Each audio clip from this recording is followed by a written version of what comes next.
Connecting to a live Queen's video. Hoy! Gulat ka na naman dyan, ma'am. Dito ho ba nakatira yung mga TikToker?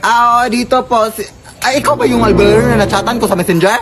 Ay, hala, salamat sa pagpunta, ma'am. Kailangan ka talaga dito sa bahay namin na ang dami ng multo, ma'am. Halika, pumasok ka. Dito ho, ma'am, ako sa kwarto namin madalas nakikita yung mga multo dito, ma'am.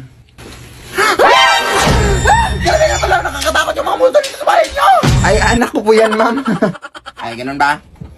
Saan niyo ba huling nakita yung mga multo dito sa bahay niyo? Ay, dyan po sa aparador, ma'am. Dito? Ayaw mo pang mapakita? Hindi mo ba alam kung sino ako? Who you? O, lumayas ka na. Bakit ka nandito sa bahay nila, ha? Ang uwi-uwi niyo naman. Alam mo kung sino maganda, oh. Baka dapat magpatira, ha? O, ikaw, akala mo hindi kita makikita dyan? Layas! Grabe naman kayo. Utang pa lang tong bahay niyo, oy. Hindi na kayo naawa sa amin, ha? Uy,